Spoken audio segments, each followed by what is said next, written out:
Ocean Needs Everyone is celebrating 5 years of saving the oceans. My name's Enzo, and through Ocean Needs Everyone, I help save the ocean by doing beach cleanups, seal and mangrove plantings, making art about recycled plastic, and making films regarding the ocean's health. How can you help save the oceans at home? Well, even if you don't live near an ocean, trash can end up in there eventually, so cut down on your use of single-use plastics. If you see trash on the roads or beaches, make sure to pick it up. Use less gas-powered vehicles, fish responsibly, and help support local organizations. I started my organization when I was 12 years old because I wanted to make a difference. So remember, you're never too young to follow your dreams and make a change. Let's all save our oceans together, one piece of trash at a time. Want to train like a pro? DGS Ninja has you covered with obstacles designed by top athletes. Kevin Carbone, Matt Bradley, Tom Alberti, and Brett Sims. Whether you're dialing in your technique at the gym or training at home, DGS Ninja equipment is built for performance, durability, and safety. Train with confidence. Train with DGS Ninja. Find obstacles, rigs, mats, and more on dgsninja.com. Has this ever happened to you? Where's my truck at? Ooh, I have a solution for that. Slab chalks! You take the chalk ball, put it in the mesh pocket, zip it up, slap, and get your chalk. Slab trucks are made right here in Springdale, Arkansas at Interform, the small batch manufacturing company. We're helping our community and providing local jobs to minorities and women of diverse backgrounds. I'm Joseph Rao, Ninja Warrior, rock climber, and the CEO of Slab Chalks.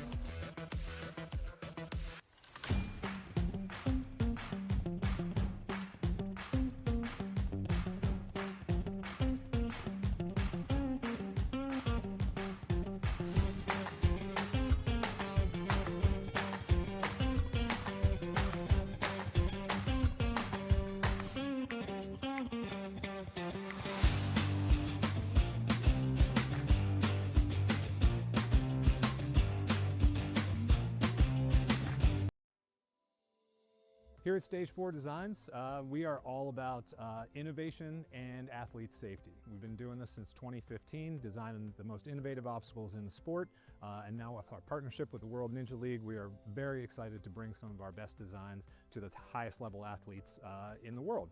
For our process, it all kind of starts right here in our digital design. There's a much more deliberate process now in what we do, with our goal being the utmost in athlete safety. So we put everything into our digital design first, make sure it's all going to work, then we procure the parts. We learned the process and refined it to what we feel are some of the highest quality urethane products you're going to find in the Ninja space, and that all happens here at our custom-built workbench. A lot goes into our urethane, and we are very proud of the work that we do there. Everything that we build here at Stage 4 is all custom made in-house. It's not like we have a stock of a bunch of stuff. So when you do place an order with us, that order comes through and we basically build everything from scratch. Paint department is scalable.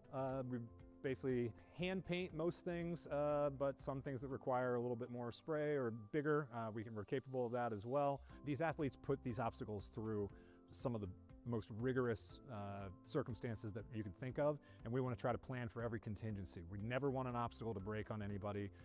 We always want our stuff to feel solid and not move around a whole lot, so that the athletes can trust their skills to throw the biggest moves that they possibly can on anything that we put out there. Our CNC machine handles all of most of our flat goods. It's the workhorse around here. It actually does a lot of the heavy lifting in terms of cutting things out. We don't do any of our flat goods by hand. We make sure that everything is exactly the same and replicable, so that, you know, if you're doing courses or you have athletes that are going either head to head or the same obstacle that you're going to find at one Ninja gym is going to feel exactly the same if you go to another Ninja gym or your home for that matter, so that there's consistency with all of our product. Over the years, as we've added to our suite of products that we offer, we realized that pipe and metalworking is becoming more and more commonplace in Ninja obstacles, and to meet that demand, we've added the ability to do that here as well. So a lot of the obstacles that you'll see that we design and develop are meant to go on truss, and pipes are a big part of that. So we've added a pipe bending station here, and look for, in the future, us to offer a lot more innovative obstacles that kind of exist in that space where pipes are a big part of it. So here, everything that we put out is tested by real ninjas before it goes out. We want to make sure that our obstacles can stand all sorts of unforeseen circumstances. We know that Ninja athletes move in ways that are innovative and new, and we want to try to account for as many of those as we can and make sure that those obstacles hold up. So we test everything. Over the last 10 years, Stage 4 Designs has been committed to developing the most innovative obstacles that you're going to find, but also the safest and most reliable obstacles. Our motto here is elevating obstacles. We do feel that on this platform, we can take something that's both fun and creative, but also elevate it to an industry that deserves to stand on its own.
Ocean Needs Everyone is celebrating 5 years of saving the oceans.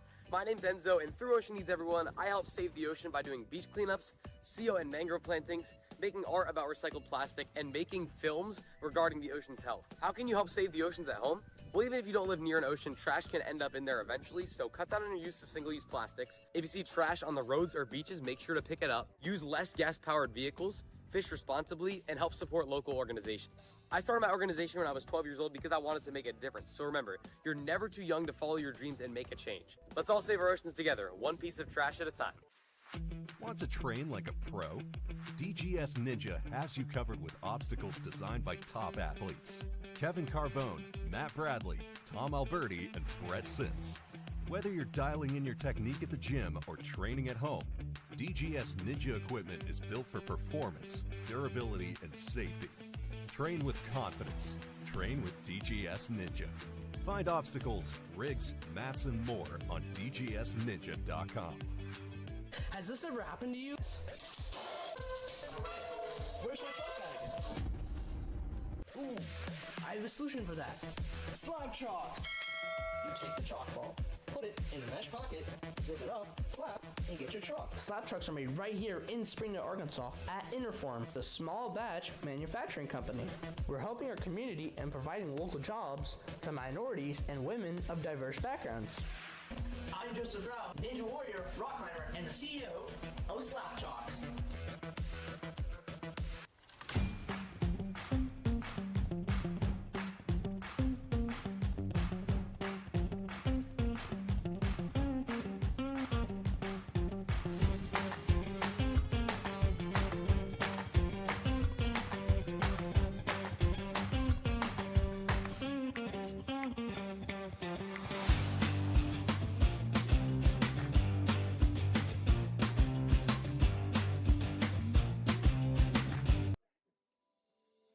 Here at Stage 4 Designs, we are all about innovation and athlete safety. We've been doing this since 2015, designing the most innovative obstacles in the sport, and now with our partnership with the World Ninja League, we are very excited to bring some of our best designs to the highest level athletes in the world.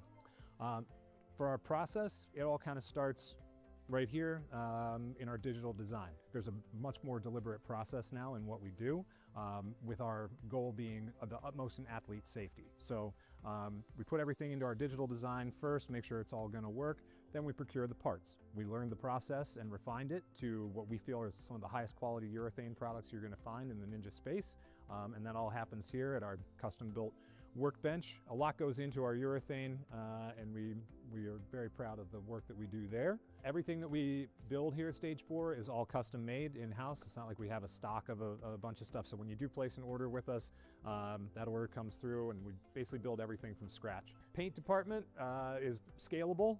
We basically hand paint most things, but some things that require a little bit more spray or bigger, we're capable of that as well. These athletes put these obstacles through some of the most rigorous circumstances that you could think of, and we want to try to plan for every contingency. We never want an obstacle to break on anybody. We always want our stuff to feel solid and not move around a whole lot, so that the athletes can trust their skills to throw the biggest moves that they possibly can on anything that we put out there. Our CNC machine handles all of most of our flat goods. It's the workhorse around here. It actually does a lot of the heavy lifting in terms of cutting things out. We don't do any of our flat goods by hand. We make sure that everything is exactly the same and replicable, so that, you know, if you're doing courses or you have athletes that are going either head to head or the same obstacle that you're going to find at one Ninja gym is going to feel exactly the same if you go to another Ninja gym or your home for that matter, so that there's consistency with all of our product. Over the years, as we've added to our suite of products that we offer, we realized that pipe and metalworking is becoming more and more commonplace in Ninja obstacles, and to meet that demand, we've added the ability to do that here as well. So a lot of the obstacles that you'll see that we design and develop are meant to go on truss, and pipes are a big part of that. So we've added a pipe bending station here, and look for, in the future, us to offer a lot more innovative obstacles that kind of exist in that space where pipes are a big part of it. So here, everything that we put out is tested by real ninjas before it goes out. We want to make sure that our obstacles can stand all sorts of unforeseen circumstances. We know that ninja athletes move in ways that are innovative and new, and we want to try to account for as many of those as we can and make sure that those obstacles hold up. So we test everything. Over the last 10 years, Stage 4 Designs has been committed to developing the most innovative obstacles that you're going to find, but also the safest and most reliable obstacles. Our motto here is elevating obstacles. We do feel that on this platform, we can take something that's both fun and creative, but also elevate it to an industry that deserves to stand on its own.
Hello, everybody. Welcome back to the WNL Premier Series Season 4 qualifier out here at Motus Ninjas in Lee Summit, Missouri, courtesy of our 3 course designers. We've got TJ Rehak, Nam Fan, and Donovan Matoya out here. They put on an incredible job putting on 2 incredible courses out here with brilliant obstacles involved.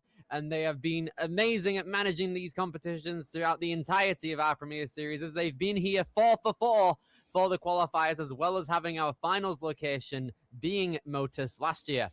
Hello, everybody. My name is Billy Dixon. I'm joined alongside Megan Budway. She's going to be joining me in the amateur division here today. We've got 4 females and we've got 5 males, so 9 in total. It's going to be a great competition consisting of a lot of ninja action. Let's have a look at how our athletes got here and what they're going to be doing. So what we've done is we've taken the top 25% of all athletes from the World Championships and their seasonal standings within their region, and everyone who fits those credentials has got an invite to the Premier Series, meaning that they can compete in any competition from around the world that we offer. We've got America, France, England, and Australia out here, which is brilliant. We have 2 courses. We got the placement course and the challenge course. On the placement course, if you fall or run out of time, you're finished. Simple as that. And the placement course is going to be seeding the run order for the challenge course, meaning if you get first place on placement, you'll go last on challenge. And on the challenge course, every athlete gets 2 retries per and 1 retry on an obstacle each. And the top 4 athletes who go on the challenge course, they are able to get a Premier Series finals ticket for season 4 in 2026 at Ascend Obstacle Training in Marlborough, Massachusetts, which is going to happen on November 20th through to the 22nd. It's going to be absolutely insane. I cannot wait to see it happen. Megan, how are we feeling? Super excited, Billy. I love this gym. I love the whole crew at Motus. I've gotten to host comps here as well and just work with them. And fantastic group. You know, they did finals for us last year, and now we get to have another qualifier here as well. So I'm always super excited to see what they have put together for their courses. I am very much in agreement there. They have done an incredible job this week putting together 2 incredible courses on placement and challenge. They test basically every single fundamental that a ninja needs to the nth degree. They've pulled out obstacles from past world championships as well, which is brilliant. On the placement course, it's more speed orientated, which is great to see. If you fall on the placement course, your run's over, and it's going to be seeding the run order for the challenge course once we get there. As we said earlier, if you get first place on placement, you go last on challenge. But if you get last place on placement, then you go first on challenge. And when the challenge course comes around, every athlete has 2 retries, but you can only utilize a retry once on an obstacle.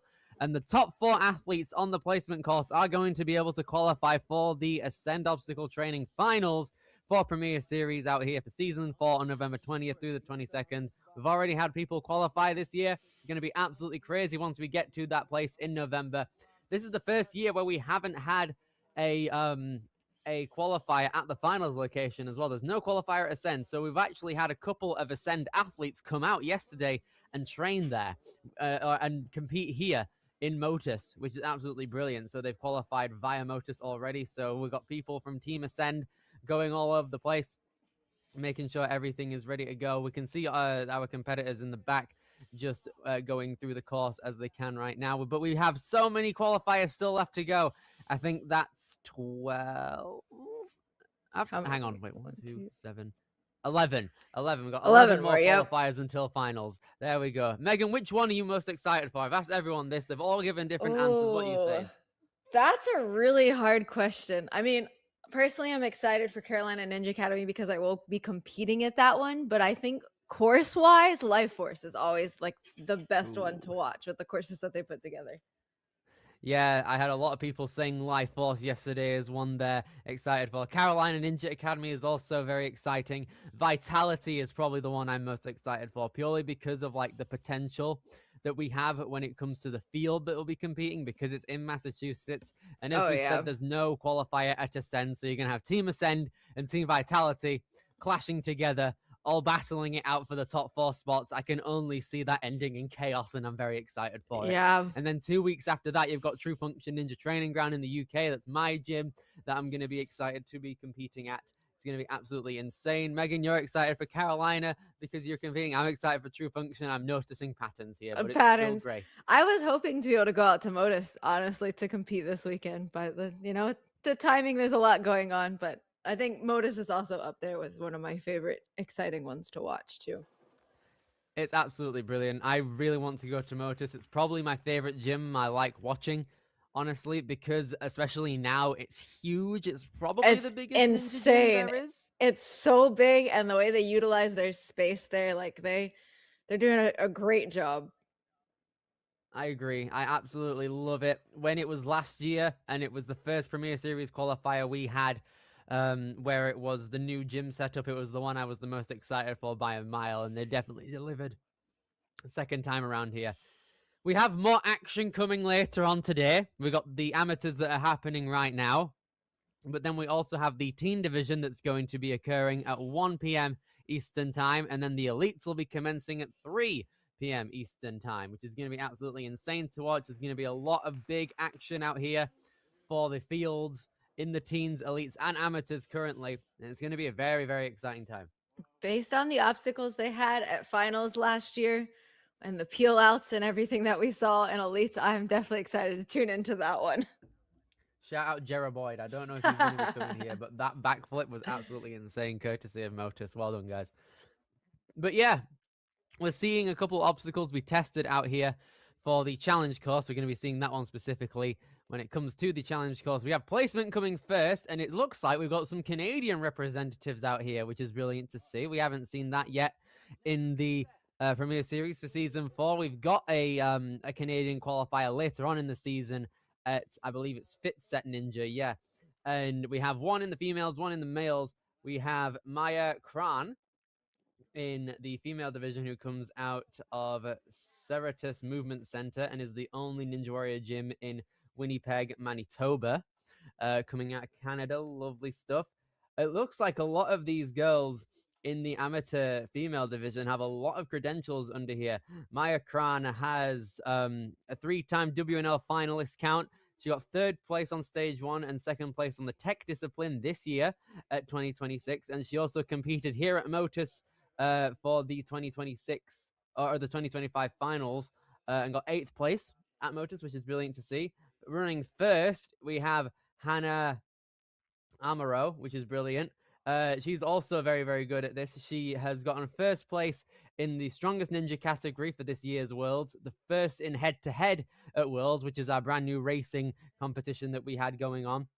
She also got 1st place in Stage 1 this year and 3rd place in Stage 2.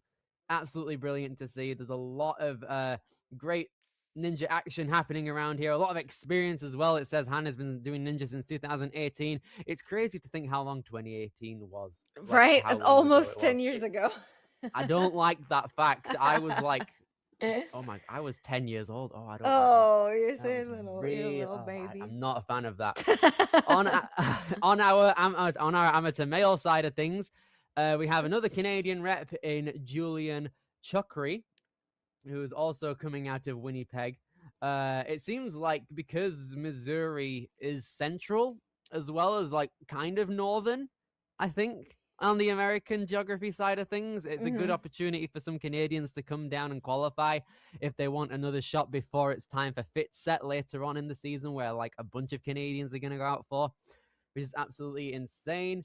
Our first runner on the amateur male side of things is going to be Jackson Amaro. So it looks like we have 2 Amaros running at the same time, first on each category, which is brilliant to see. Jackson ranked 1st in the NSC amateur standings, which is great to see. He was top 10 at Worlds this year as well when it comes to the World Championship bracket. He's absolutely insane. He's a high school junior. He's been competing in Ninja for 8 years as well.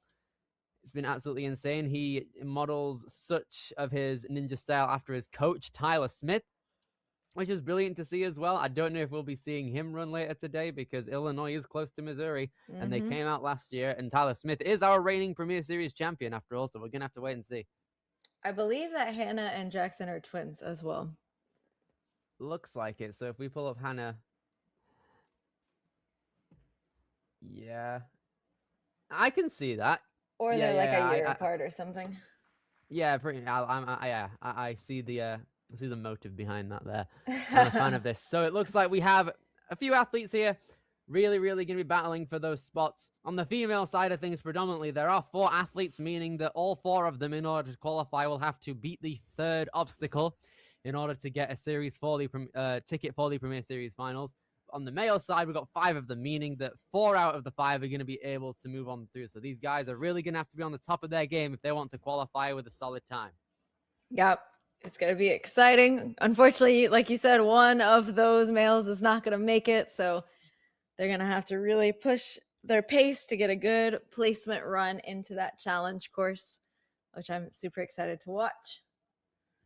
The time limits specifically are kind of mismatch, I think. When it comes to the placement course, it's quite lenient.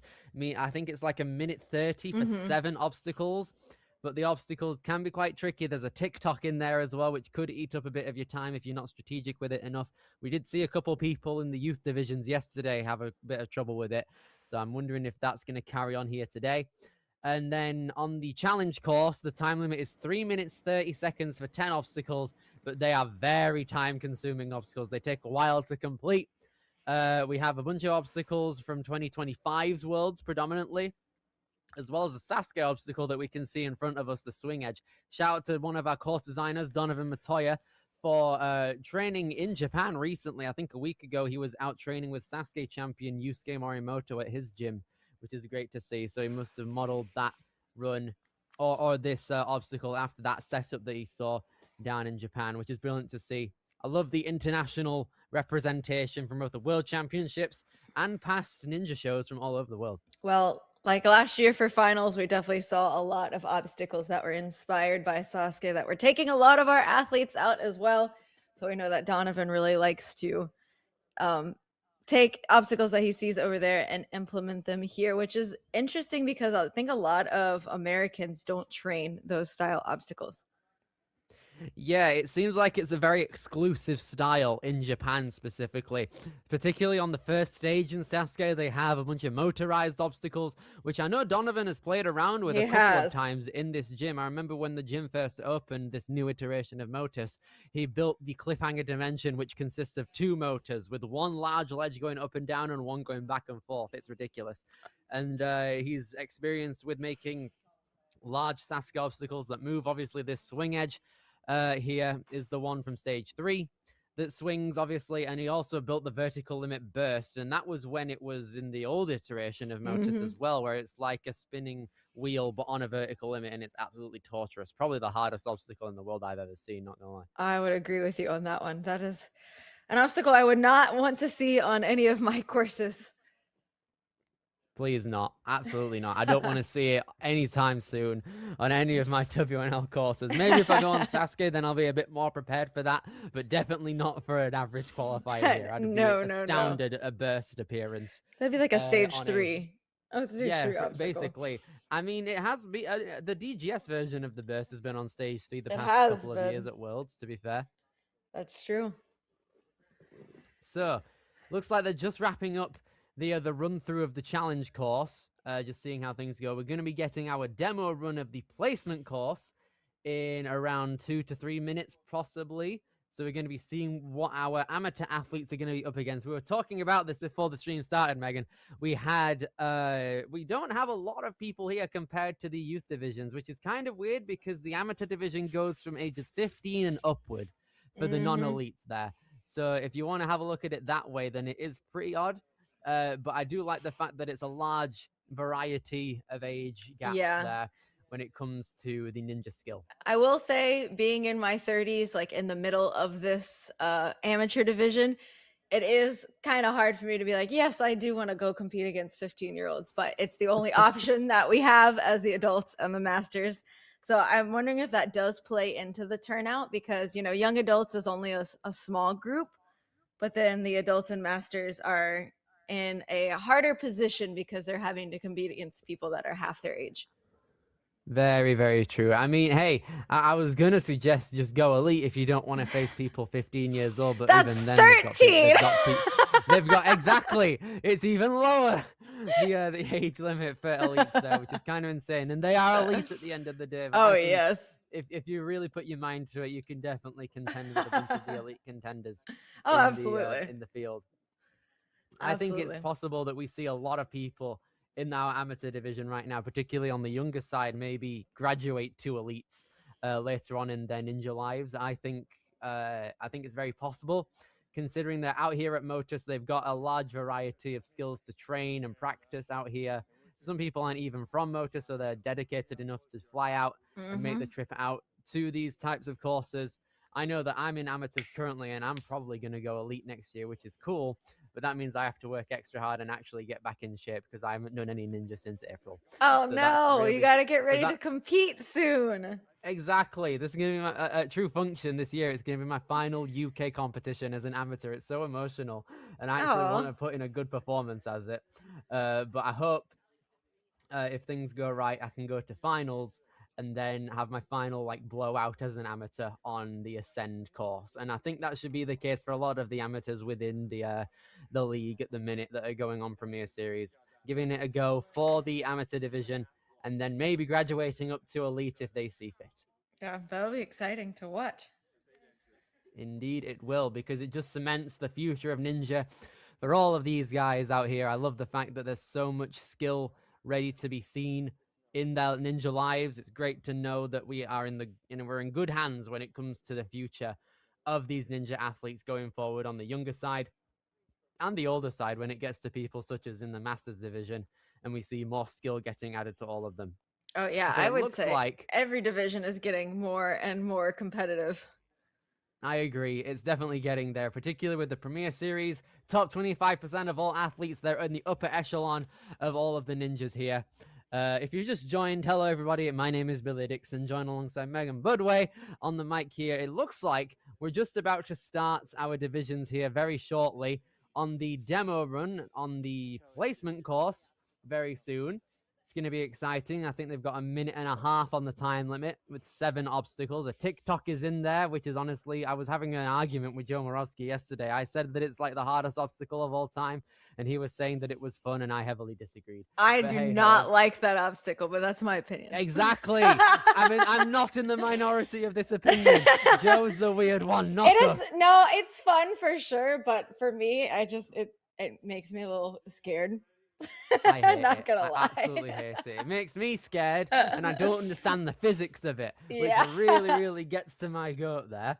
But putting it in those speed courses is definitely a little diabolical. Yeah, because you can't necessarily link a TikTok move, can you? I mean, you can. You can run through it for sure, but it takes a lot of commitment. It does, and I think with the distance that the second grab on the TikTok requires, that's not really going to be seen. Unless we go to elites later and then Phil Folsom shows up and just like blows out the water. But regardless, we're at the amateur division now. So we're going to have the elites later on showing us all that. We're going to be having our demo run. We're going to be starting out with 7 obstacles. We've got our steps. We've got laches, a spinning log that's been at Motus for ages. We have some frames that are kind of like OCR wheels in a sense, just cut in half. Then the roundabout, which is kind of like a swing arm type deal, going 180 degrees around a truss. A TikTok, which I hate, and then the final ascent. It's a fun variety. Like it is, yes, it's still a speed course with a pretty generous time limit, but it's a very techie speed course, so it's gonna be fun to watch. And it looks like our demo run is starting now. Here we go. Our demo runner representing a Jackson Erdos shirt. Shout outs to him. Love to see it. Here we go. Nice laches through, and then we have a spinning log. Not a problem there. Coming along through onto these frames now. They're kind of like orange slices in a sense. They are very linkable, a lot of room for flow. And then here is the roundabout. Into that TikTok. We're going to get a big push off that block to start that swing. Oh, I see the bar that they're going to. That is pretty far.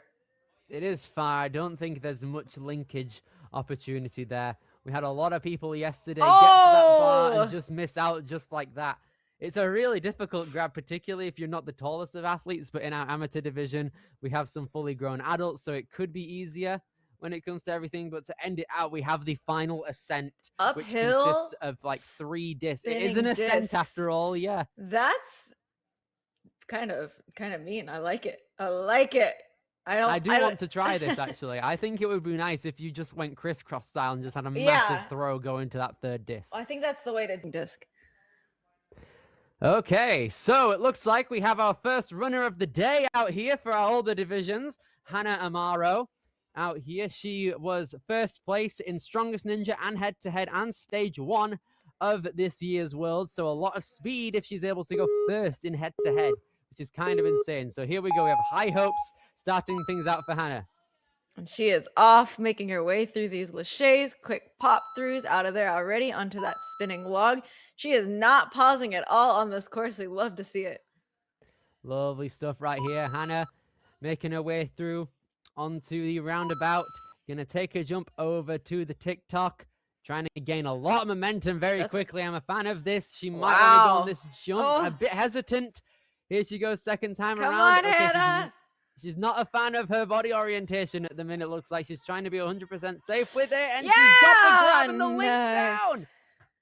All right, let's see where she lines her body up on this. If she's going to go for the spinning move. She's able to span the first one, but now she's kind of in no man's land. Oh, never mind. She's able to span the whole thing. Oh, it's at the top. I like that. Buzzer. Really good run out of Hannah. Wow, our first runner and a full clear at 50 seconds. I am a fan of the buzzer being at the top. It really reminds me of the head-to-head course that we had at Worlds this year. Really, because I remember Donovan particularly, he took on that course on the head-to-head bracket this year at Worlds, so he must have taken inspiration from that. I like the fact that you can just pop through all three of the discs and then hit the buzzer at the top. I like that. All right, up next we've got Jade. I've actually gotten to train with Jade before. She is a member of the Motus crew. We saw her last year in our WNA finals as well. Awesome young adult competitor, so I'm really excited to see her out here. Me too. She is coming out of Bates City, Missouri, competed twice throughout the season. One of the younger athletes on the entirety of the amateur division out here. 15 years old, getting ready to go on the start line of our placement course. Here we go. Waiting for that countdown from NinjaWorks. I've seen Jade grow a lot over the last year of Ninja, so I'm super excited to see her taking on Premier Series out here. Here she goes, coming out of Bates City, Missouri. Not wanting to have an upset out here when it comes to the entirety of this placement course. Wants to get a good time going into challenge. We've seen some people throughout the entirety of the weekend have a very good time on this placement course, and it results in them getting later on in challenge. So hopefully the same can be applied here.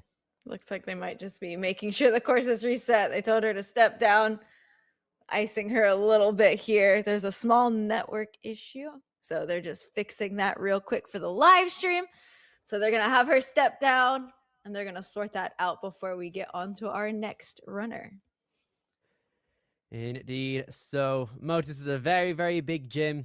It's weird how last year for the placement course and the challenge course, it's been able to use basically different lanes for every single course and still feel fresh at the same time. Oh, yeah. Because there's just so many opportunities, so much trust. It's genuinely a dream to just be able to hang off a bunch of different stuff like that. Our finals last year for the Women's Ninja, we had all three courses set up at one time in that gym. They were able to set... The only thing we had to do was move mats and boxes, but they were able to rig 3 whole courses with how much space they have in that gym. Yeah, exactly. They did that for WNA, and we have that for the Premier Series finals last year as well, which is absolutely insane. I love the fact that we have so much space to work with. They were able to put the placement course last year for the finals on only one lane, and it worked completely fine. And then we were able to use the entirety of the rest of the gym on the on basically everything else for the challenge course, which I absolutely loved, using the space to their advantage on every single little bit they can. And hopefully that trend continues moving into our amateur version of the challenge course later on, which I'm very excited for these guys to take on. Yeah, and last year we were also able to have the 2 separate live streams for the females and the males as well. They have a lot of space, but they utilize every single piece of truss in that gym. That's, I would say, one of the most well-run ninja gyms that I've seen in the ninja community. I absolutely agree. I think the fact as well that so many people wanted to go to the new Motus for finals. I think it was just overall a perfect storm, and that resulted in a lot of people going, particularly with it being in the middle of the country as well. It worked out. But now we have Jade Bowman coming out here, one of the younger athletes in the amateur division, not having a problem so far. Going to take a backswing on this upward lache, popping through, no problem so far. Right into that spinning log, keeping her feet light. She is one of our taller athletes as well, so is able to span through no problem on this obstacle. And now she's pushing her way around into the TikTok. Here she goes, a minute coming into the TikTok now. She's got time. I think the large time limit allows for our athletes here on the placement course to take more time, particularly on this TikTok. Oh, yes! Nice reach out. That was a large extension on her arms there, but she made it through. Oh, no! Just that's falls forward off the platform, but really good commitment off of that TikTok. Very impressive run out of Jade for our placement course. Absolutely. That fall after the platform is something that's happened a lot throughout the weekend as well. Many people have come off of that TikTok with too much momentum without being able to jump up to the disc fast enough. And Sadly, it looks like Jade the was a victim platform, of that. the platform just kind of moved underneath her too. She landed all the way on the far edge and it just tilted slightly and knocked her off. Pretty much, yeah. So we're going to be seeing now. We've had a clear and we've had a fail. Let's see if Callie can break it even here and get a clear. We got 5'9" in both height and wingspan. That's a pretty good body shape for the course out here. A lot of reaches and a lot of height necessary, particularly on the TikTok and the laches here on wingspan. So here we go. It's almost like a little monkey bar 1-2 action through those laches. Moving right away, not hesitating at all between these obstacles. Some good Gibbon swings through and great pull through to the dismount. Here she goes, 1 minute and 10 seconds, trying to pull on through onto this TikTok, making good time. At the minute, she has been training, competing, and coaching Ninja for the past 4 years. Here she comes through Midwest Warrior Academy being represented out here. A lot of people coming out of Nebraska this weekend. Nice link out, and she sticks the landing at a fast pace. That was a really good push off of that TikTok. Now she's going to the side. Looks like she's getting into a lock off to be able to reach, but just misses her fingers. Little arms up in the air, a little laugh, but she was so close to that. That was a solid run there. I appreciate the approach onto that disc too, but just sadly wasn't able to get it fully cemented moving forward there. It was a very, very solid run. Not a problem. Moving very efficiently throughout the early parts of the course and the TikTok, but sadly it was just the final obstacle that got her. We have one more amateur female now, and it's going to be our first Canadian representative of the season. It's going to be Maya Kran out here. Trains out of Cerritus Movement Center, the only Ninja Warrior gym in Winnipeg, Manitoba. She was second place at the Canadian National Competition this year. She's a 3-time WNL finalist, third place on stage 1 and second place on the tech discipline in the 2026 finals. So let's see if she can move through this course with a bunch of the optimal tech. That was a very, very high jump. Moving on to that slice. Our shortest one out of this division. She's only 5'2". Here she goes, just over a minute now as she jumps onto that TikTok. Gonna try her best to move on back and forth. This is going to be a big move for her with her height, but she gets it no problem.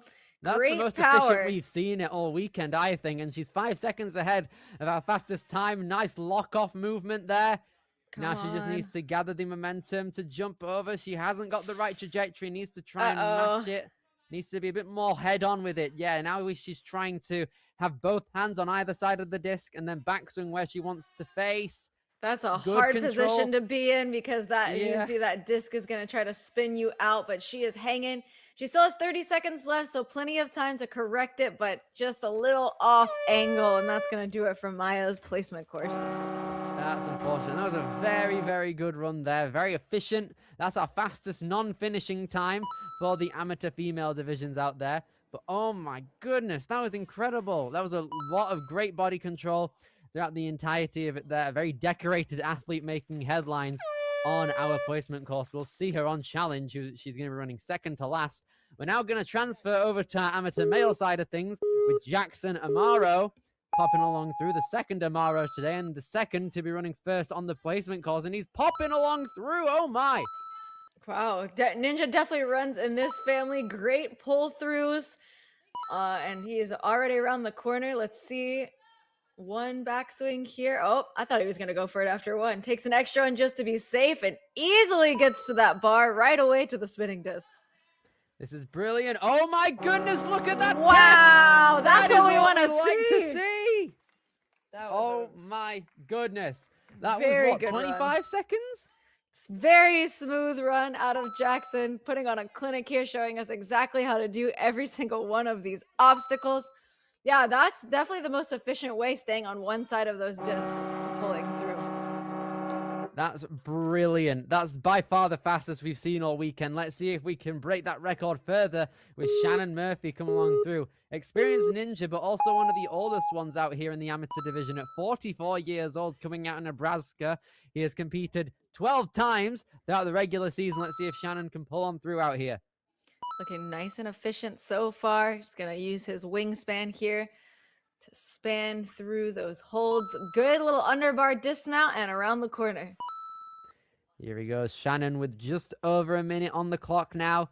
He's got a lot of weight on him, which is good here, which means he can have a lot of force on the base of that TikTok. Let's see if he can use it to his advantage here.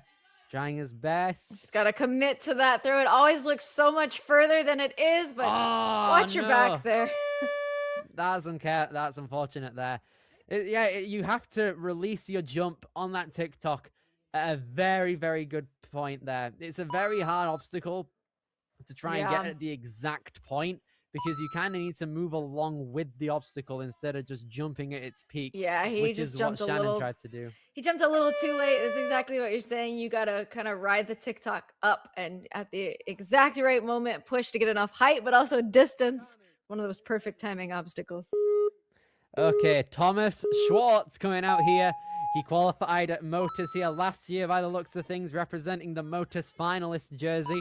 Height of 5'8", but a wingspan of 6 foot. And it looks like he's using it to his advantage out here as he's making his way through the course at a very efficient pace.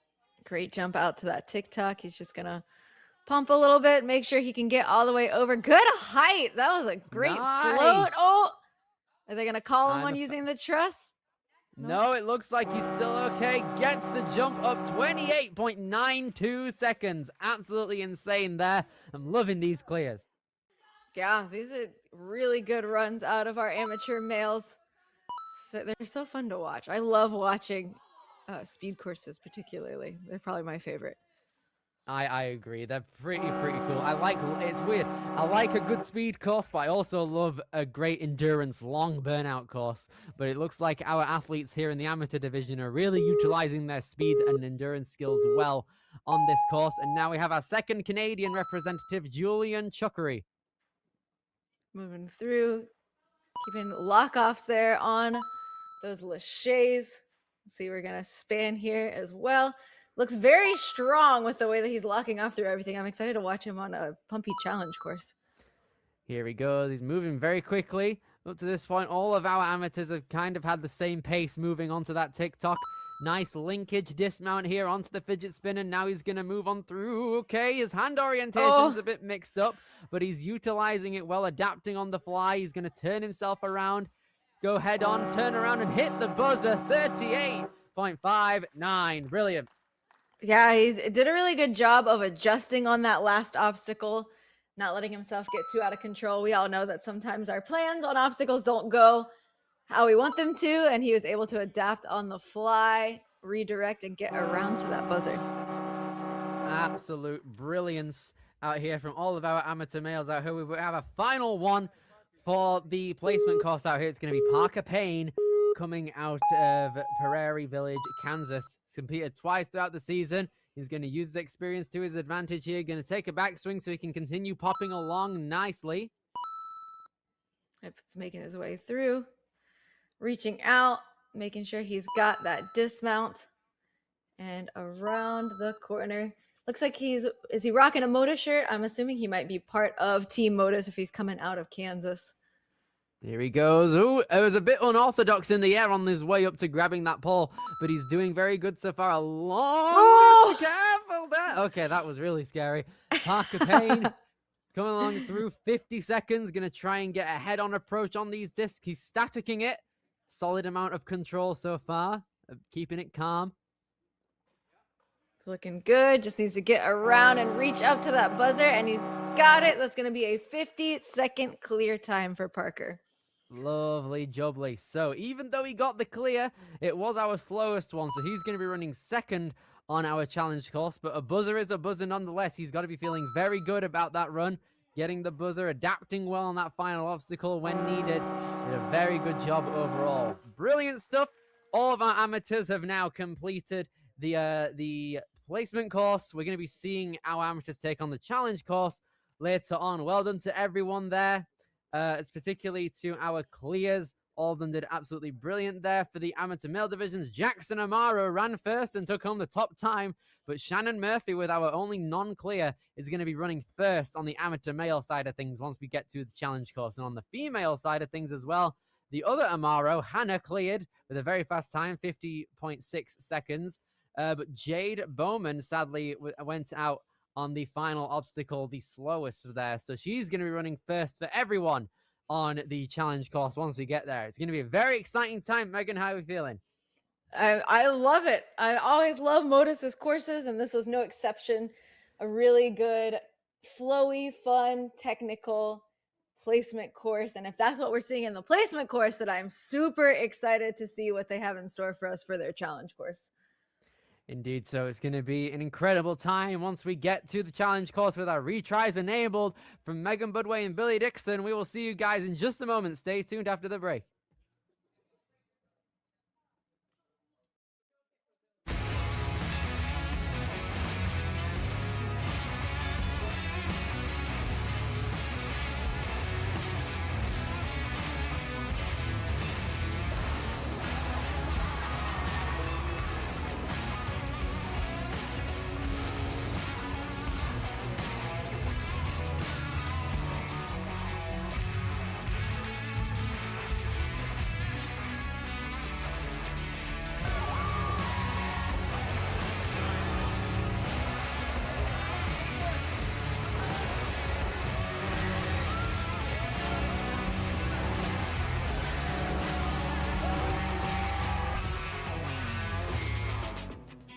Ocean Needs Everyone is celebrating 5 years of saving the oceans. My name's Enzo, and through Ocean Needs Everyone, I help save the ocean by doing beach cleanups, CO and mangrove plantings, making art about recycled plastic, and making films regarding the ocean's health. How can you help save the oceans at home? Well, even if you don't live near an ocean, trash can end up in there eventually, so cut down on your use of single-use plastics. If you see trash on the roads or beaches, make sure to pick it up. Use less gas-powered vehicles, fish responsibly, and help support local organizations. I started my organization when I was 12 years old because I wanted to make a difference. So remember, you're never too young to follow your dreams and make a change. Let's all save our oceans together, one piece of trash at a time. Want to train like a pro? DGS Ninja has you covered with obstacles designed by top athletes. Kevin Carbone, Matt Bradley, Tom Alberti, and Brett Sims. Whether you're dialing in your technique at the gym or training at home, DGS Ninja equipment is built for performance, durability, and safety. Train with confidence. Train with DGS Ninja. Find obstacles, rigs, mats, and more on dgsninja.com. Has this ever happened to you?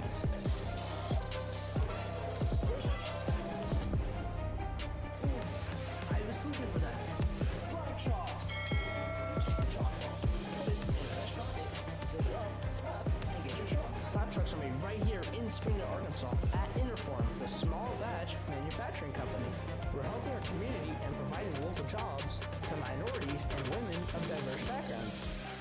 I'm Joseph Rao, Navy warrior, rock climber, and the CEO of Slab Chalks.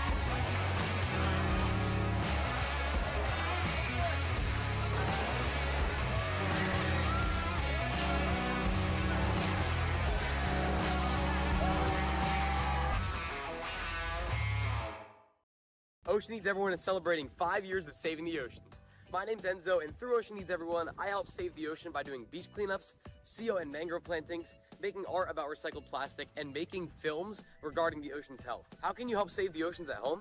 Well, even if you don't live near an ocean, trash can end up in there eventually, so cut down on your use of single-use plastics. If you see trash on the roads or beaches, make sure to pick it up. Use less gas-powered vehicles, fish responsibly, and help support local organizations. I started my organization when I was 12 years old because I wanted to make a difference. So remember, you're never too young to follow your dreams and make a change. Let's all save our oceans together, one piece of trash at a time. Want to train like a pro? DGS Ninja has you covered with obstacles designed by top athletes. Kevin Carbone, Matt Bradley, Tom Alberti, and Brett Sims. Whether you're dialing in your technique at the gym or training at home, DGS Ninja equipment is built for performance, durability, and safety. Train with confidence. Train with DGS Ninja. Find obstacles, rigs, mats, and more on dgsninja.com. Has this ever happened to you? Where's my truck bag? Ooh, I have a solution for that. Slab chalks! You take the chalk ball, put it in the mesh pocket, zip it up, slap, and get your chalk. Slab trucks are made right here in Springdale, Arkansas at Interform, the small batch manufacturing company. We're helping our community and providing local jobs to minorities and women of diverse backgrounds. I'm Joseph Brown, Ninja Warrior, rock climber, and the CEO of Slap Chalks.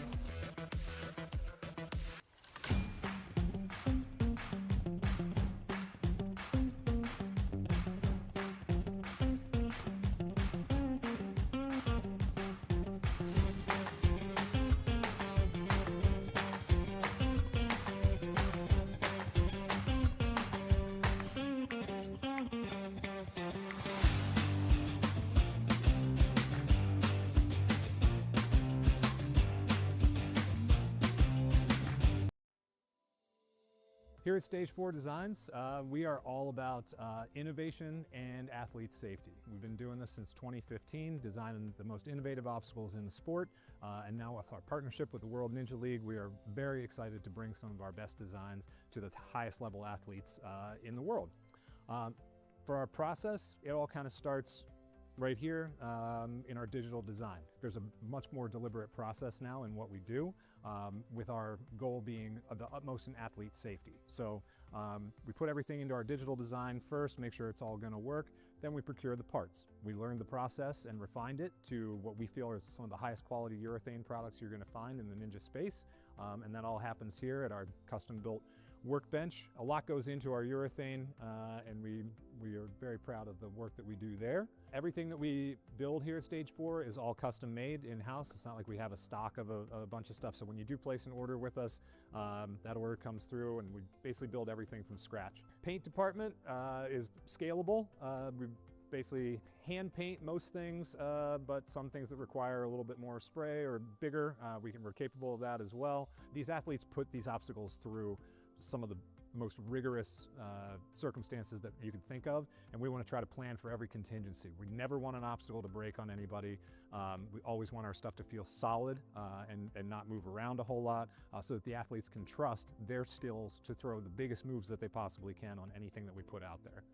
Our CNC machine handles all of most of our flat goods. It's the workhorse around here. It actually does a lot of the heavy lifting in terms of cutting things out. We don't do any of our flat goods by hand. We make sure that everything is exactly the same and replicable, so that, you know, if you're doing courses or you have athletes that are going either head to head or the same obstacle that you're going to find at one Ninja gym is going to feel exactly the same if you go to another Ninja gym or your home for that matter, so that there's consistency with all of our products. Over the years, as we've added to our suite of products that we offer, we realized that pipe and metalworking is becoming more and more commonplace in Ninja obstacles, and to meet that demand, we've added the ability to do that here as well. So a lot of the obstacles that you'll see that we design and develop are meant to go on truss, and pipes are a big part of that. So we've added a pipe bending station here, and look for, in the future, us to offer a lot more innovative obstacles that kind of exist in that space where pipes are a big part of it. So here, everything that we put out is tested by real ninjas before it goes out. We want to make sure that our obstacles can stand all sorts of unforeseen circumstances. We know that ninja athletes move in ways that are innovative and new, and we want to try to account for as many of those as we can and make sure that those obstacles hold up. So we test everything. Over the last 10 years, Stage 4 Designs has been committed to developing the most innovative obstacles that you're going to find, but also the safest and most reliable obstacles. Our motto here is elevating obstacles. We do feel that on this platform, we can take something that's both fun and creative, but also elevate it to an industry that deserves to stand on its own.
All right.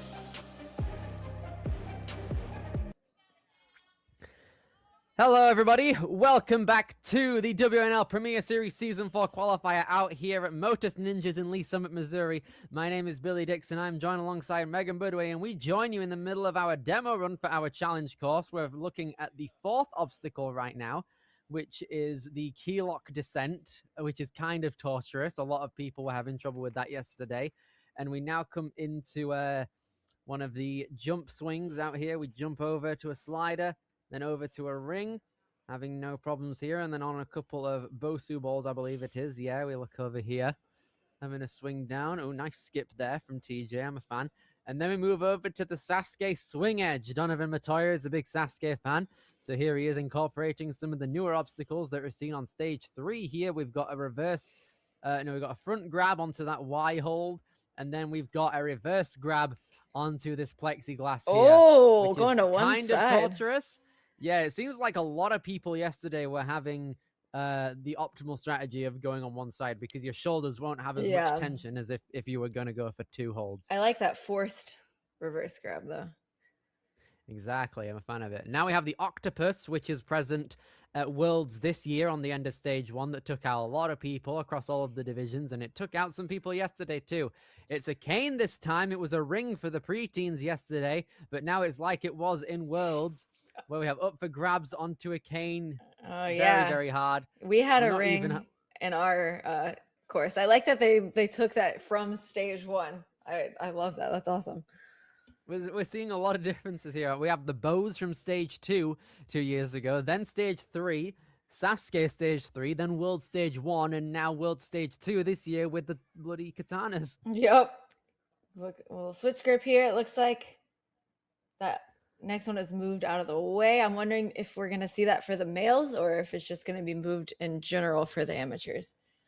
It's possible. Okay, hang on. Okay, no, the TikTok is not going to be used for the challenge course. I was about to have a panic attack, but here we go. We're on the sky hooks now. It's a very complicated sky hook route, I believe. We are using the pegs to actually swing on first off, as we then move on to an actual sky hook being used. Where's it going to go now? There's a chance that it's going to be different from yesterday.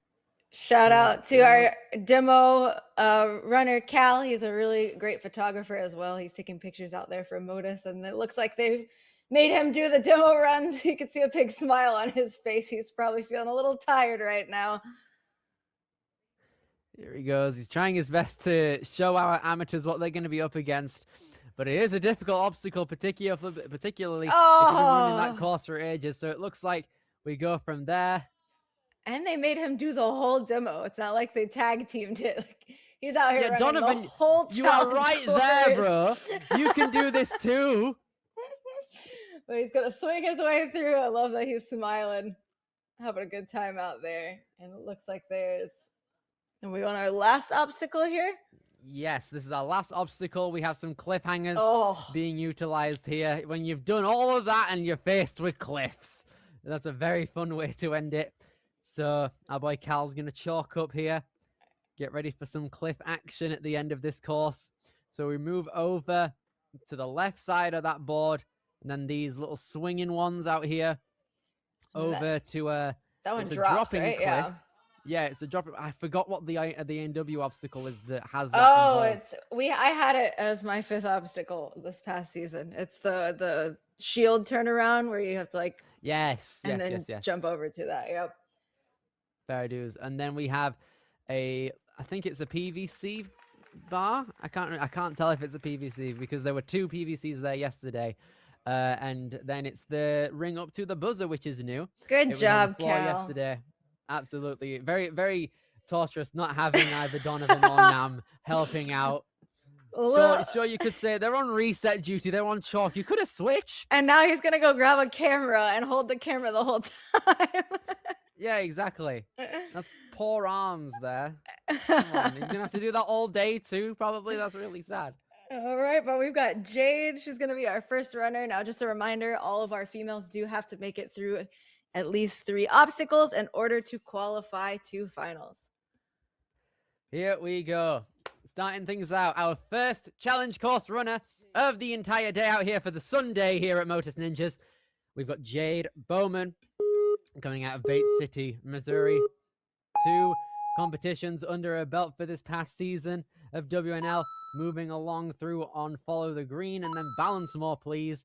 Following on to the bows here, which some of our kids yesterday had trouble with due to the fact that the orientation of where they can be moved, technically, with the straps and everything, you can set you off path. Yeah, she's a little sideways here. She's kicking at that angle. She's going to have to redirect and kick the way that she wants to go. Looks like she's getting there. She looks like she's lined up now. She wants to make that throw and just lets go a little too early and wasn't able to float up to that 3rd one. Yeah, so it looks like we're going to be having our first retry of the day being utilized out here on bows. Not optimal, but regardless, it's going to get the job done. Here we go, Jade. Have been hanging for a while here now. Hopefully, she's going to do better here. Going to try and conserve some momentum. I like the idea. She's a bit offset though, Yes! because she still has the momentum, working her way through. Now she's Now got to she's get got up, some rings to grab onto. pull moving herself along up to that through on the truss. platform. Great job out of Jade. Now we just need to see her get through this.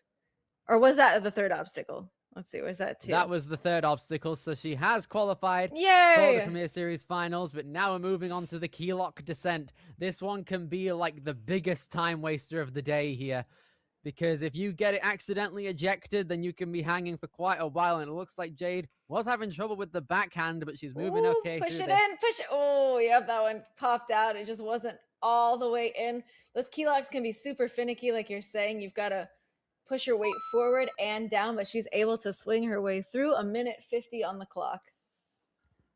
Here she moves, taking the swing through onto the ring here on the jump slide. Trying her best to get through onto those Bosu balls. Needs to be careful to get straight on there. Not a problem. Sprinting across the bounds. And now she's onto the swing edge. Great work so far out of Jade. I really like, she's pushing it out here. She's not giving up. And it's great to see. Moving on to, and just misses the jump up to those little cliffhangers.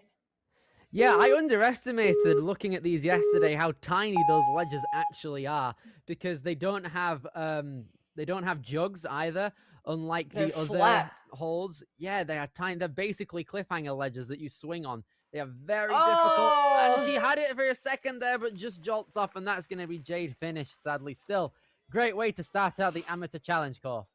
I love that she, gave her all to get through that third obstacle, used that retry, but really fought through it and secured that qualifying spot and was able to still get a couple more obstacles under her belt in her time limit. Indeed. So now then, we're moving on to the rest of our amateur females here. We've got 3 left, starting with Callie Johnson, coming out of Lincoln, Nebraska.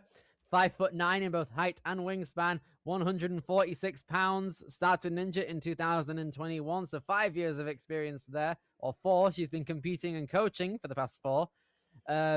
She has got multiple league accomplishments across the entirety of the sport. She's passionate about helping athletes grow and compete with confidence. Through Midwest Warrior Academy's Warrior Mindset program, she helps athletes build the mental tools needed to perform at their best, both on and off the course. And let's see if Callie on the course is going to be able to perform at her best here. Yeah, it looks like based off her accolades here, 5th place world champion this past season in amateur and Phoenix, and a bunch of other ones as well. So it looks like she really practices what she preaches out here. Indeed, so trying to use that ninja experience anywhere she can. Nice reach out there, basically a link at that point. Trying to pull on up, ready to go for the key lock.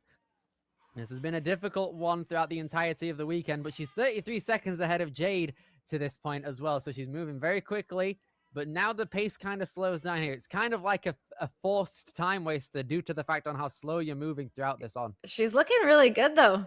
She looks super in control, is able to get each one of those in her first try, and is moving on now around to jump slide around the corner. Here we go. 2 minutes and a half. Trying to force that slider down to the end of the track. Ooh, now she's going back. Trying to keep it going, though. I like the recovery. Oh, she's gonna nice. reach out and grab it. Nice. That's the first time we've seen someone recover a course like that on that specific obstacle. Now, nearly 40 seconds ahead of Jade. Going to take a sip of water. Get ready for the swing edge. So this is a long, pumpy course with not the longest time limit, but she does still have 2 minutes. She has not used a single retry up to this point. She's trying to shake it out before she gets on these little cliffhangers. Oh my gosh. Tiny. That front swing is just peeling them right off of those. The fact that when you're on your front swing, those cliffs aren't going to be straight anymore. They're going to be at a slight angle, so you kind of need to lock off like Callie's done there. She's held on. She just needs to get enough swing to force herself forward onto that Y grab, and she's got it. But now she only has one chance to get this reverse grab here. Oh, no. Oh, my gosh. She's holding. Oh, Okay. Come on, Callie. She tried to static it. Can she get it this time? Time is ticking, but she's just trying to get through this obstacle now. She's going to have to lachey Her hands are working overtime. She's going to have to lachey it. And nearly. No. One hand She's laughing at herself. stays behind. I mean, she got it Unfortunate, swinging to a really good point to where she could have almost staticked it, but I think it was just out of her reach, but a very solid run up to that point out of Callie. That was a run full of determination and perseverance there. She spent a long time hanging on that wide grab. She tried to static the reverse catch, which is something I'm excited to see more of possibly. But she tried to go for the reverse catch and sadly wasn't able to get it. But now here we go. We have our second fastest time on the placement course from earlier. We've got Maya Kran coming out of Canada out here. So she's our first Canadian challenge course run of the entire season out here. She's competing in multiple leagues throughout the season, and last year she got to the Premier Series finals and placed 8th in the amateur division. Lots of competitions under her belt. She is also a coach at the gym as well. She coaches a younger competition team, and she says she loves to get ice cream after competitions. Me too. It's a great that's treat. So valid. Mate, I want ice cream now. I have that in my breaks for commentary. It refreshes my throat, and I ran out today, so that's really sad. Oh no. Maya coming along through just less than 3 minutes now as she takes the descent down to the end of the key lock. Now she's going to come along into... She is moving. She is 10 seconds faster than Callie right now to this point, but a little locked off on that slider. I'll tell you, we have those exact sliders as well in our gym at the lab, and those move so fluidly. You really have to get some speed into them. You can't just kind of pull your way through it. All right. She's now looking to jump out to these flat cliffhangers.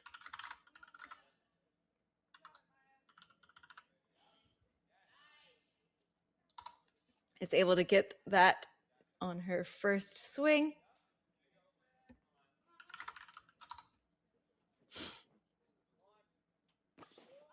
Oh, and just peels off underneath that reverse grab.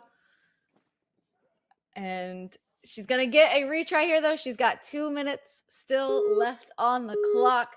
Looks like she just went a little too low. She needs to float up off of that middle cliffhanger to be able to get her hands around the plexiglass on that forced reverse grab. Eyeing up the jump for her second try here. You know, her hands have got to be feeling it at this point. She's halfway through this challenge course. Big jump up. Great grip strength here out of Maya. Gets to that second cliffhanger. She's going to have to go a little bit higher. She looks like she's got a huge swing here. Goes for the dismount. And that is a clear. Skips that reverse grab completely. And is on now to the octopus. That's the first time we've seen that skip. And that was a great approach, knowing that she might not be able to get that reverse catch. Now, looks like she's going to reach out to that cane. We saw this obstacle on stage 1 at Worlds this past season. She's got to unhook that cane. Oh, and a peel off of that last octopus. I'm wondering if her grip is just, she's got to be feeling it after doing that cliffhanger obstacle twice. 53 seconds on the clock. She just peeled off of that octopus. We're going to see if she changes her approach on this second try. See, she's shaking it out here. Timer started. And here, this is her final retry as well on this challenge course. Great swing on the first octopus. Great float up to that second one. She's going to have to grab this cane.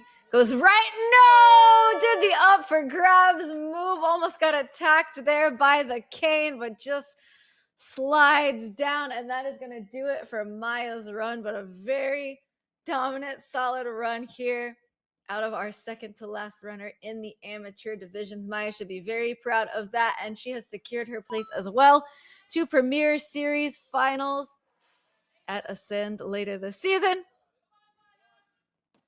That skip was absolutely insane. We've got one runner left in our amateur females, and that's going to be the only finisher that we saw on our placement course. And that's going to be Hannah. She's been competing in Ninja for 7 years across multiple leagues. She trains at Midwest Warrior Academy in Nebraska. Her family owns and opened the gym 5 years ago. She's also a pole vaulter as well on her high school track team. So body movement is very familiar to her, and she is cruising. She is 7 seconds faster to this point. But you know that she doesn't just want to solidify that place in her final. She wants to get that first place podium spot as well to solidify a better run order for her at Ascend later this season. Great jump into that slider. She looks like she's gonna have to slide back as well. There it is. Having that trampoline where it is, and you kind of have to jump up more than out, because if you hit it at an angle, that slider is not going to go straight down the track. But she's got it no problem. 9 seconds ahead on to our swing edge. No problem with that first throw. Let's see, is she going to go for the skip, or is she going to go for the reverse catch here? Looks like she might be going for the skip, building up a huge swing, ducking under, and she's going to nail it her first try, putting her 48 seconds faster. Also in that first place spot. 2 minutes left on the clock. Not a single retry has been taken by Hannah. But you know that she wants to get these last 4 obstacles and get it clear on this challenge course. Just going to jump up to the first octopus here. Let's see, is she going to go for the up for grabs, or is she going to reach out? Goes for a reach. Great one arm strength, hooks that cane back on. Looking great float. Links the dismount, and another obstacle for Hannah. 1.5 minutes on the clock.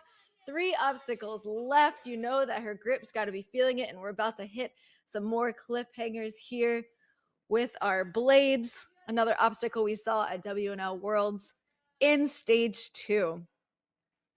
Goes for the front of that one. Just needs the dismount. No problem there. Plenty of time on the clock.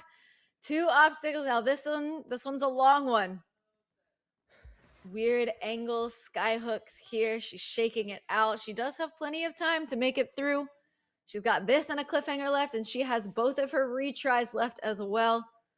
Trying to angle the throw over to that sky hook. Now she's got to turn around and throw across, redirect her swing here. Great job keeping that under control, using that back swing. Popping over. She's got to throw another one now. Shaking it out. 30 seconds left. I want to see her get through this obstacle. Great backswing, popping up. She's got one more sky hook left. Come on, Hannah, 20 seconds. We have got to go if we want to make it through this one. She's really good at angling her swings. 12 seconds on the clock. Just a little bit of a monkey bar here. Looking for that dismount. And that's going to do it. 4 seconds left. She's going to jump up to that cliffhanger. Using a retry. Not enough time to get through this last obstacle. I think that's going to do it for Hannah's run. But what a dominant run out of our first place placement athlete. Also first place in our challenge course by several obstacles. Making it all the way to the final obstacle. I love that skip there. Maya really opened the gate for that one. And that's going to do it for our amateur females on the challenge course. All 4 of our ladies did qualify to finals for Ascend. So hopefully we're going to see some representation from our Motus qualifier here. And we're going to be moving on shortly. We have 5 amateur males on the challenge course, which means one of them will not be qualifying to finals, since we do take our top 4. So they're really going to have to be working for it to get that qualifier spot.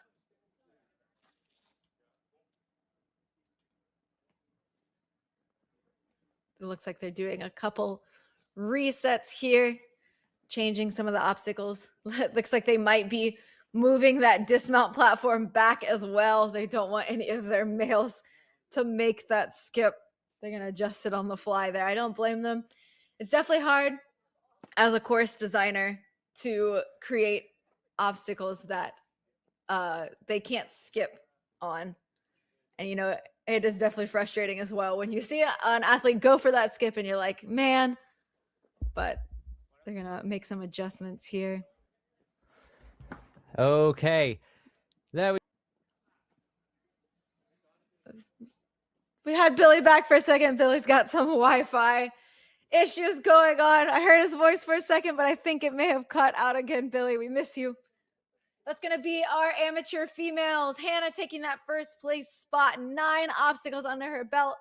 Maya, coming out of Canada, is going to take that second place, followed by Callie and Miss Jade. All 4, like I said, are qualifying to Premier Series finals at Ascend in November.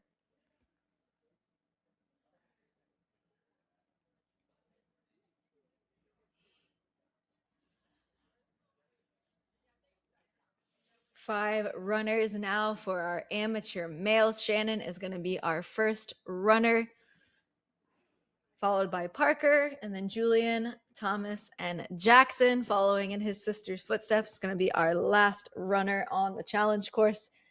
Looking for those 4 qualifying spots. Only one of our amateur males is not going to make it, but we are also early enough in the Premier Series season that if they don't make it, they can sign up to do another qualifier and hopefully secure their spot for finals at Ascend. We have several qualifiers left in the season. Like I was saying, we are only in our 3rd one. We've got 11 left as well to end to our finals in November. And if you're watching at home, let me know if you're either participating in one of these or which one you are most excited to watch. For me personally, I will be competing at the Carolina Ninja Academy in the amateur division, but I'm most excited to watch Life Force. Life Force usually puts up the craziest, most fun obstacles, most unique obstacles that I've seen, techiest. And yeah, that's always super exciting for me to watch. But you at home, which one are you most excited to watch? And are you participating in any as well? Looks like they're testing some changes here, doing a little bit of a walkthrough with those changes. They're going to go over the obstacles. And we are not done for the day. After we finish our amateur, we'll take a little break. We've got our teen competitors at 1 o'clock Eastern time, followed later this afternoon by the elite competitors at 3 o'clock. You definitely don't want to miss the action on either one of those. It's always cool to see how they pump up this course design through the later divisions, especially that elite division. I know last year we had Premier Series finals here at Motus, and their elite challenge course specifically was one for the books. I don't know if you guys remember that, the Black Diamond flying bar obstacle that they put together. We had some crazy peel outs on that obstacle. So I'm excited to see how they modify this qualifier for our elite division. 10 obstacles stand between these amateur males and a buzzer and a qualifying spot as well. And I'm excited to see the modifications. I love to see that gyms are now basically almost every gym that we've seen so far in this Premier Series has made modifications between their female divisions and their male division. So I love to see that lots of gyms are picking that up and implementing it as well. So really big shout out to WNL for always being a forerunner in that, and as well as the gyms like Motus that are making changes between the male and female athletes. I know as a female athlete, I very much appreciate when gyms do that. So huge shout out to you guys. Our top 4 amateur male athletes will be qualifying to Ascend for Premier Series finals in season 4. It's going to take place at the end of November, November 20th through the 22nd. This is the best of the best athletes all fighting for their spots to compete at that finals. For this division to be crowned that amateur champion, they've got to qualify first. So I'm excited to see. It looks like they finished going over their changes. They're just making a couple resets here. Probably going to let their amateurs visualize a little bit before they have the males step up to the course. Big shout out to our course designers here at Motus. Some great minds in this gym that come together to create some really fun obstacles and courses.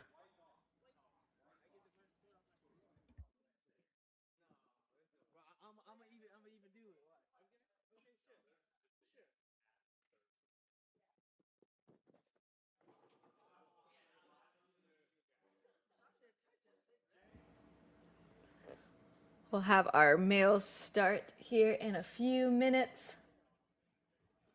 We've got in the chat, we've got, I'll be competing at MLab. Awesome. Mr. Mario Kart.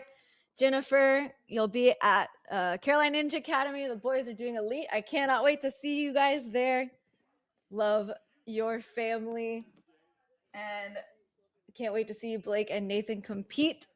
Yes, so I'm sure we're going to see a big turnout from those North Carolina gyms at the Carolina Ninja Academy.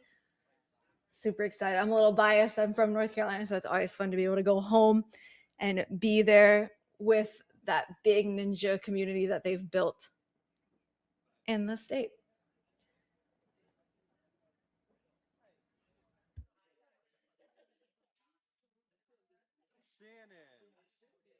Shannon Parker, Julian Thomas Jackson. All right, we're going to be starting shortly. Shannon's going to be our first runner. He is 44 years old this season, coming from Nebraska. It's always difficult to be the first runner, but somebody's got to do it. Shannon's taking one for the team today, followed by Parker, and then Julian, Thomas, and Jackson will be our final runner of our 5 amateur males.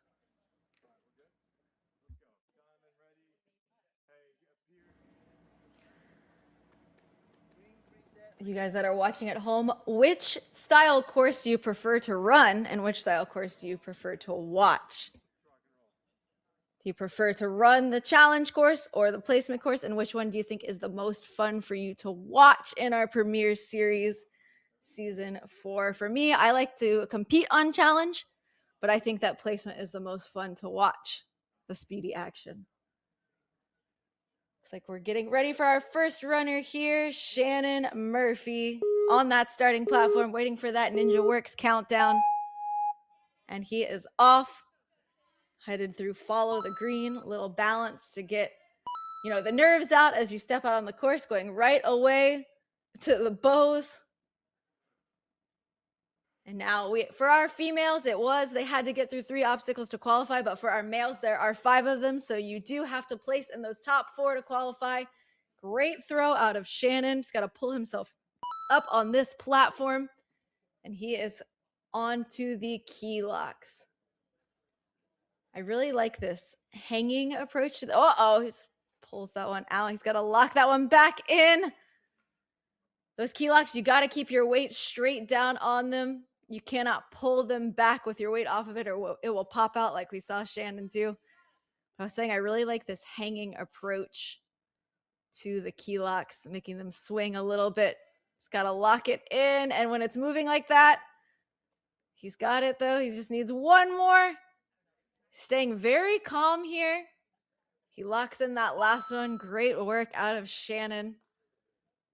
Moving on to jump slide. And I was saying for the females, that ring slider is in a really interesting angle. It's kind of hard to see on the live stream, but if you see the trampoline has them going at an angle to that slider, which is why if you're not kind of getting some height and floating up off of that trampoline, you're going to be going into that ring diagonally, which is actually going to take you towards the truss and not down the track. So you got to really line that swing up. He gets it his second try. He's got to now land on these Bosus. Taking a backswing to make sure he gets it because he already used his retry here. And he is across. Great work. Moving on to swing edge. These tiny cliffhangers on this first jump here. I'm wondering if they move that platform back. For the dismount is what I was going to say. Is not able to hold on Say, I wonder if he'll go to the higher platform to really try to jump and lock off. Leans out, is able to hold on from that higher platform. You can see he's fighting with everything he's got to get to that second cliffhanger, but just peels off the second on our swing edge, and that's going to do it for Shannon. So much determination out of him. He did not give up at all in this course, especially on those key locks. That can be a really big time waster as well as a grip waster, but he looked so calm and in control on this course. And a great job out of our first amateur male runner. Parker Payne is going to be our next one, coming out of Kansas, 16 years old, rocking that Motus shirt. I'm going to assume he trains at Motus. Giving a thumbs up. Him and Donovan are doing the same thing here, swinging their arms, waiting for that NinjaWorks countdown.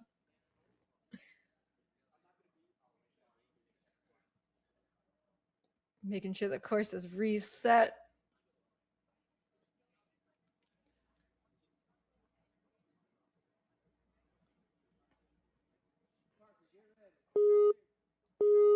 Getting ready to go. And Parker is off on follow the green, right into balance more, please. 2 obstacles under his belt, super speedy. Taking a backswing on the bows, good reach. Got to line up that swing here, a little off angle, but is able to get his hips in the right direction. He's going to use those rings to pull himself up to the platform and onto the key locks. You don't want a crazy amount of swing. Looks very in control. Little bit of pull back here. Is able to lock in those keys first try. Great run out of Parker. Moving on to the jump slide.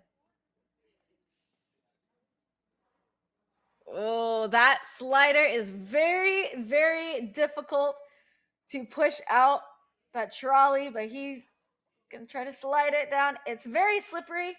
It feels super nice. Like I was saying, for the amateur females, we have one of those in our gym and it feels super nice, but it's not a trolley that you're really able to push down the track. It's gonna fight against it, so you're gonna have to jump off of that trampoline at the correct angle and try to slide right away. It's gonna kicking off the truss. I guess that's allowed. Reaching out. Come on, reach. He's got to go for that reach. He needs to go to all the way to the back if he can and really kick towards that rock wall behind him.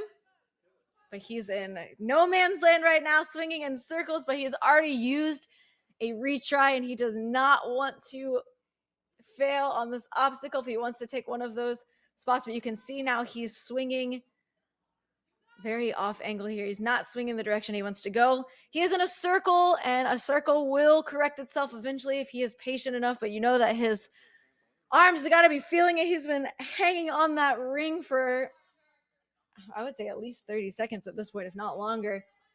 He is not giving up. He's shaking out. He's got to correct his swing, though. Kick towards that rock wall. Come on, Parker. Kick behind you.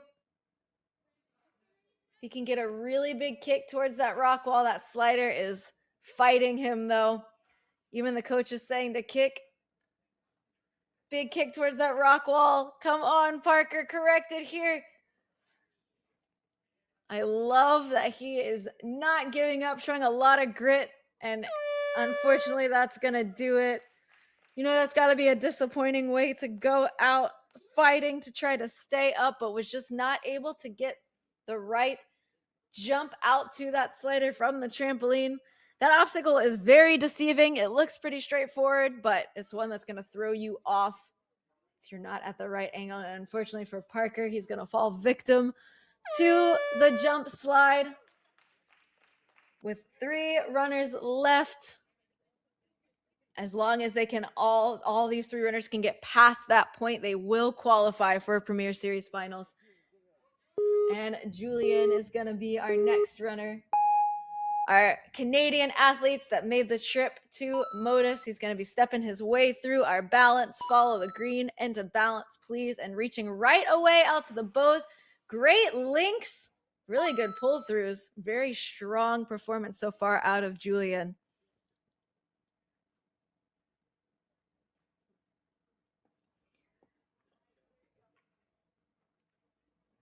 Oh, looks like he went to go unhook the key lock in the back, but accidentally unhooked both at the same time.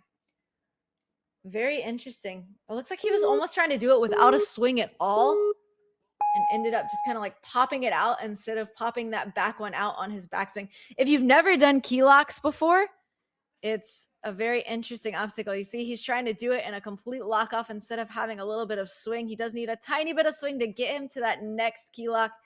He's going to be gassing himself out here if he does only lock offs, but he's extremely strong.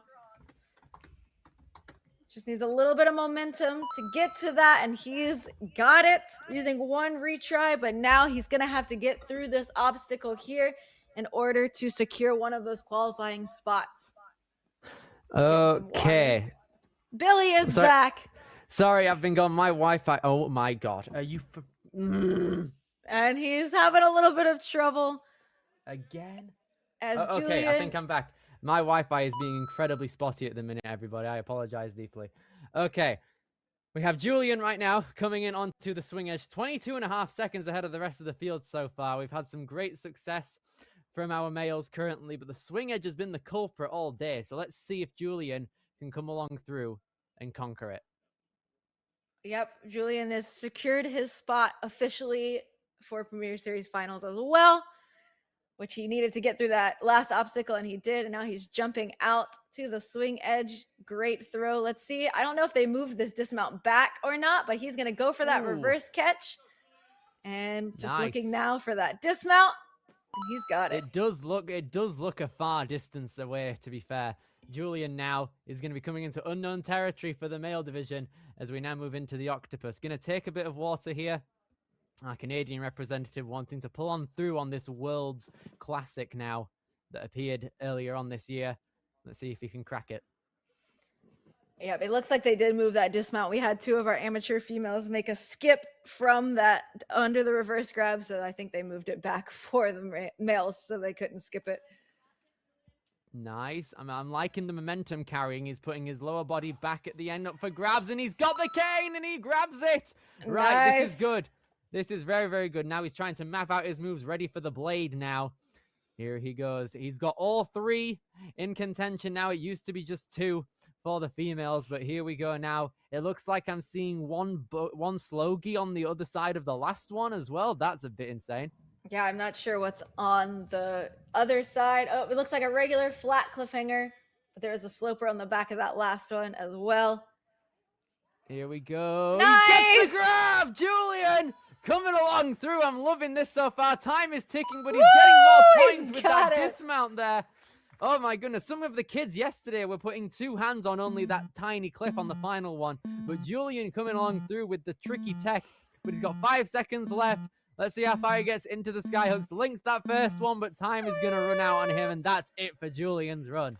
Oh, and flyaway's out. The first flyaway of the season. Love to see it. Little flyaway off of there. Great run out of Julian. He had a little bit of an early retry on the key locks. It looked like an obstacle he wasn't super comfortable with, but he was able to get through it and able to put up a very dominant performance for our amateur males, putting him in first place with 2 runners left. All right. Brilliant stuff there. That's a great way to set the precedent out for the final couple of runners here for our amateur division. Thomas Schwartz is going to be up next. And hopefully he's going to be taking on some of the beta breaks that we've seen throughout this incredible field of amateur males that we've seen so far. Love that flyaway ending too. What a time. All right. 2 runners left. Thomas is going to be up next. He is coming out of Nebraska. Is our 3rd place world champion in the 2025 amateur males, 24 years old. Here we go now. Thomas competed at the Premier Series finals last year. Here he moves, not having a problem. Placed 23rd there last year, hoping to get back to the Premier Series finals, get one of them top spots to make sure he's able to carry on his brilliant streak.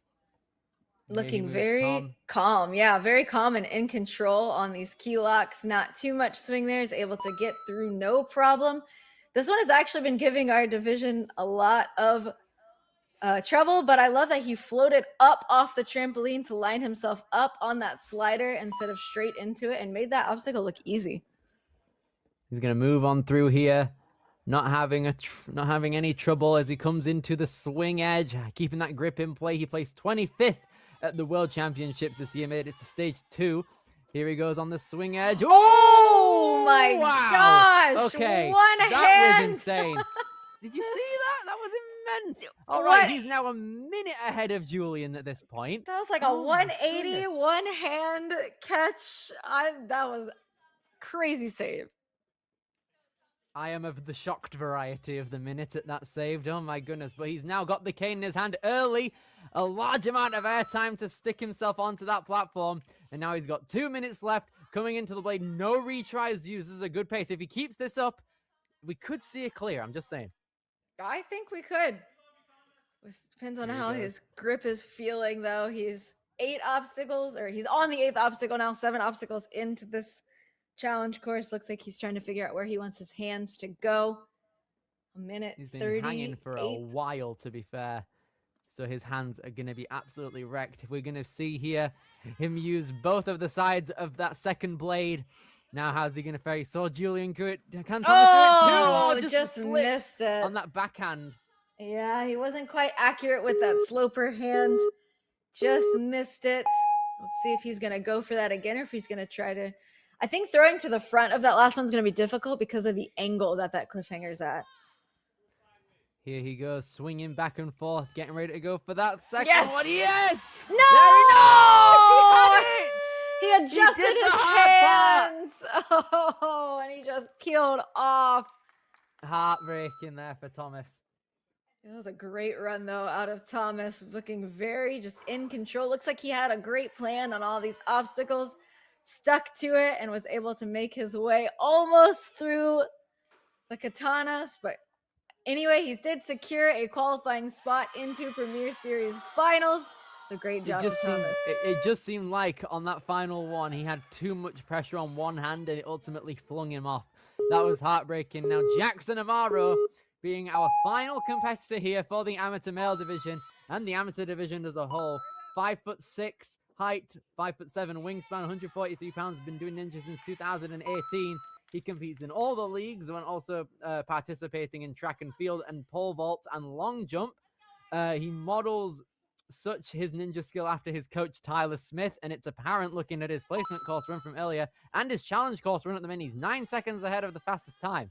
Yeah, he's cruising through. We saw his twin sister Hannah make it all the way to the last obstacle. Sure, he wants to do that or even better here. His family owns Midwest Warrior Academy in Omaha, Nebraska, so he's got a lot of training under his belt. Here we go. Wow. Nice save. I'm liking that. That one-arm really, lock-off really is crazy. That seems to be like the tech almost. It seems to be what the optimal strategy for what these amateurs are doing here. So now Jackson Amaro pulling along through, keeping that momentum, gets the hook straight away, trying to get it into that slot. Not a problem. And now 19 seconds ahead, even faster pace than Julian here. Let's see if he can move along through here. This is going to be the big decider, because if he gets through this with this amount of time, first try, then big things could happen. Yeah, shaking it out a little bit. 2 minutes on the clock. Wants to make it to that buzzer. Wants to secure his first place spot as well. Looking for that grab. Great lead out. But just slips off on that front swing. He does have a retry, though. He does. You can see that he had it there, so he knows where to place his hands. It's just the impact that he needs to brace himself for here. So Jackson is going to get ready to go, chalk up. It's going to be a big one here. 1 minute and 45 seconds. He's evaluating his choices that he's got here on the blade. He knows what he has to do. Going to be a big deal for him here. He got 10th at the teen division last year at the World Championships. He's hoping to get first, eliminate the 0 off of that number for the challenge course here. Jackson, here he moves, trying his best to swing on through. Can he get the grip? Squeeze it! Yes! Come on, make that dismount, Jackson!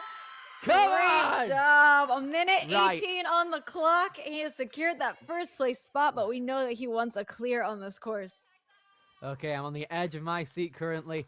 Jackson pulling along through, fully extending himself, getting ready for that first skyhook move, trying to orientate himself to try and minimize the amount of swings needed to save time. Here he goes. Very this is a very good smooth, point. in control. I love that he's using the turnaround to line his body up for that next skyhook, and now he's just got to do a couple monkey bar moves here to get to that dismount. 45 seconds on the clock. Billy, do you think we're going to see a clear? And a thumbs up by the looks of things. Here goes Jackson Amaro going along through. With this run, he has locked himself in for first place at these Premier Series qualifiers out here at Motus. Come Here on, he goes. Jackson. He gets that dropping cliffhanger. 30 seconds left as he comes along through onto these vertical poles. The PVC trapeze. He's got a going to lachey be up in to play the buzzer. Here he goes. 20 One more seconds. backswing. Oh, yeah! Lovely stuff there, Jackson.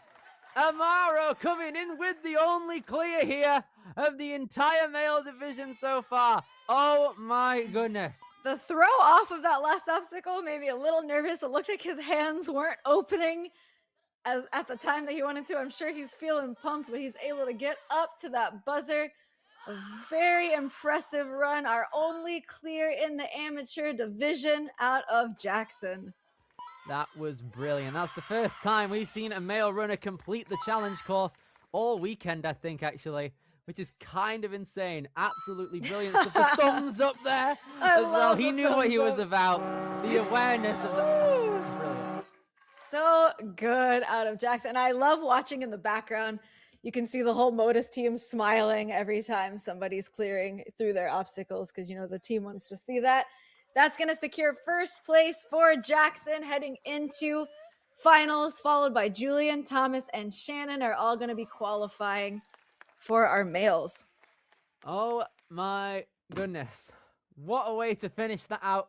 The amateur division out here at Motus. Motus bringing in some incredible runs as per usual. Shout outs to Hannah, Maya, Callie, and Jade for all qualifying for the Premier Series finals at Ascend in November. Oh my goodness me, that was absolutely phenomenal. What are they feeding Jackson and Hannah? Because they both just put on an absolutely dominant run for their divisions. Yeah, can I train at Midwest Warrior Academy, please? I think that's kind of what I need at this point if I want to get as good as that. Apparently, they both absolutely crushed it. Great job. Wow. We're going to have another look at these replays here. Absolutely stuff there. Hannah coming along through was the first runner of the entire day on the placement course, got the fastest time. Same thing with Jackson here. First on placement, first on challenge. They got the sweep easily here. The beta that these guys showed was next to none out here. Oh my goodness me. No notes. Absolutely no notes there. Going from the first runner for each division to that winner spot is very impressive.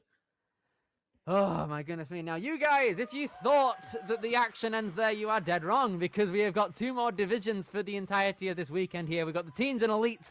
Teens are going to be starting in about an hour, it looks like, and the elites will be starting at 3 p.m. Eastern Standard Time. Megan, that was insane. I love Motus. I love the team there. They always put on a phenomenal competition, one of the best in the game, and I'm very excited to see the teen and elite versions of these courses. Me too. I cannot wait. Shout out everyone. Thank you, Megan, for joining me. We'll have the teams next, where I'll have Colt Elder on the mic next up too. So for Megan Budway and Billy Dixon, we will see you guys later for some more Motus action.